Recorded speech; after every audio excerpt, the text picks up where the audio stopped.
And welcome back to Forbes Sports Money once again. I'm Bob Lorenz. Well, NASCAR is one of America's great sports business creations. The family-owned venture was founded almost 70 years ago. And while it's had its ups and downs, NASCAR has been repositioning itself to become even bigger, both at home and abroad.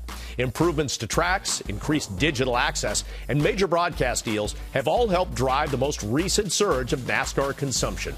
Last season, NASCAR shifted its gears when CEO and chairman Brian France instituted a knockout playoff system to the chase for the championship in order to attract an even larger audience. It's all part of a 5-year plan that includes the hiring of a former automotive executive known for leading General Motors into the realms of social media and green technology.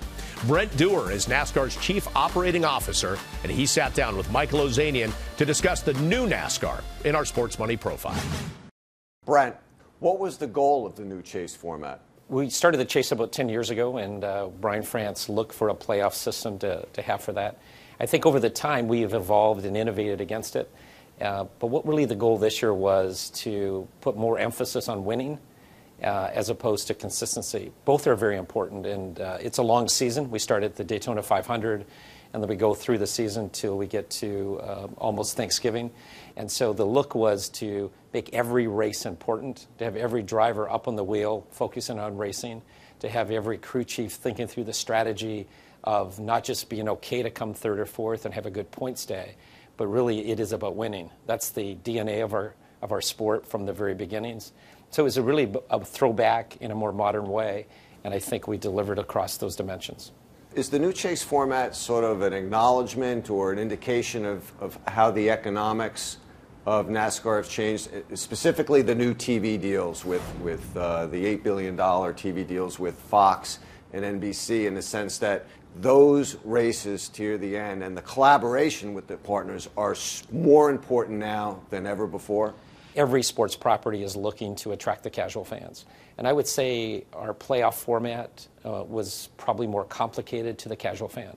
So I would say the change that we made this year, it did tie to the fact of our broadcast partners, both in 14 and also 15, is to try to have a sport that's easier for the casual fan to understand. What are the key things you look at now, Brent, that tells you that the new format is a success? We have great fan coverage on a TV basis. On any given weekend of the 36 weeks of the year, we're the number one or two sport on any given weekend. So we have big numbers on our side. We did see some waning in the last couple of years. So this was part of how do we re-energize from a broadcast standpoint.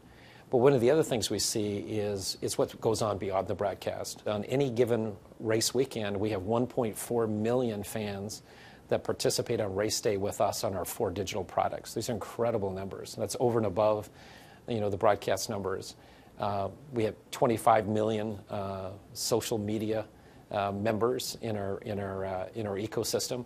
So if you look at it and you measure through the fan engagement that we do with Hewlett-Packard, or we measure through the digital, which we do with our own 4 products on the digital and applications, and we measure through the consumption of broadcast through Nielsen, it tells us there was a lot of excitement about what they're seeing.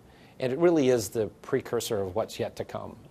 It will, if we continue to execute on these lines, it will continue to grow year after year. This format is appealing to the core fan, but really importantly, our data is telling us the casual fans, for the first time, understand it.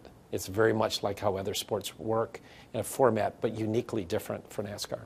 So the format really had to be modified because the consumption of NASCAR was changing and has changed. Yes, I think there's a lot of things that one wouldn't think of when they think of NASCAR. We're a high-tech company with our race teams, what we do at the track. We have high-tech sponsors. Many people would think that the NASCAR fan is maybe not internet savvy. Absolutely the opposite. They're huge digital providers. Their consumption of a NASCAR race in terms of minutes in a digital will beat and rival any sport. So, yes, we have to adapt. And this is, again, one of the many innovations that Brian France has led on behalf of NASCAR, is pushing us down the digital path very aggressively to make sure that we're relevant for our fans both today and for the future. And Michael rejoins me now. And Michael, how are things shaping up for not only Daytona but its parent company? Bob, I think they're on the right road. International Speedway Corp., which owns Daytona Speedway plus 11 others that partake in the chase, if you look at their revenues and profits this year, it's going to be higher than last year. And Wall Street analysts are penciling in right now earnings gains for each of the next 2 years. So they obviously like this track renovation and prospects for Speedway Corp. But what are the overall prospects long term? Because for the past decade, ratings on TV at least have been trending down. Oh, no doubt. The last decade has seen ratings almost get halved, Bob. But I think NASCAR and International Speedway Corp. and the France family have finally reconfigured the business model to fit what's going on. By that I mean they're going to rely less on ticket revenue, and they're going to be getting much more from a national broadcast deal. The deal that they have now that starts with this season is going to pay an average of $820 million a year. That's about 45% higher than the previous deal. And with this reconfiguration of the track, I think we're going to see that in other racetracks where general seating is going to be less. They'll charge higher prices. They're cutting down suites from 100 to 67, but they're going to be nicer. They'll be able to fill them all and get more money for them.